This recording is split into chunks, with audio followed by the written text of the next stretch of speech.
भाग 6 वचन नंबर्स। दिए गए चित्रों को ध्यान से देखिए, उनके नीचे लिखे वाक्यों को पढ़िए और रंगीन छपे शब्दों पर ध्यान दीजिए। बकरी घास चर रही है। बकरियां घास चर रही हैं।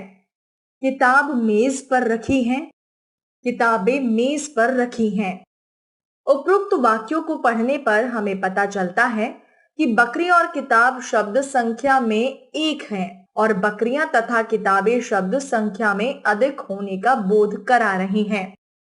संज्ञा शब्द के जिस रूप से उसके एक या अनेक होने का पता चलता है उसे वचन कहते हैं। वचन के भेद। वचन के दो भेद होते हैं। वचन के भेद: एक वचन सिंगुलर, बहुवचन प्लूरल।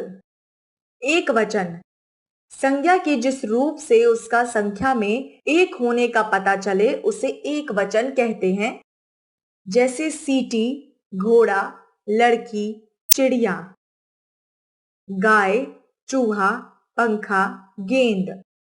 बहुवचन: संज्ञा के जिस रूप से उसके एक से अधिक होने का पता चले उसे बहुवचन कहते हैं, जैसे सीटियां, घोड़े, लड़कियां, चिड़िया, गाय, चूहे, पंखे, गेंदे।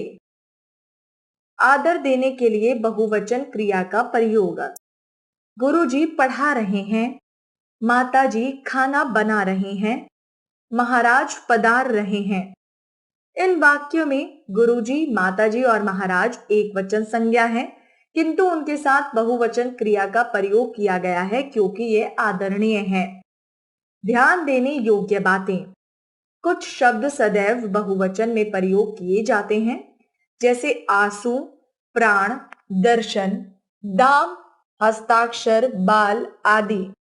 द्रव्य सूचक संज्ञाएं एक वचन में प्रयोग की जाती हैं, जैसे घी, तेल, दूध, पानी आदि।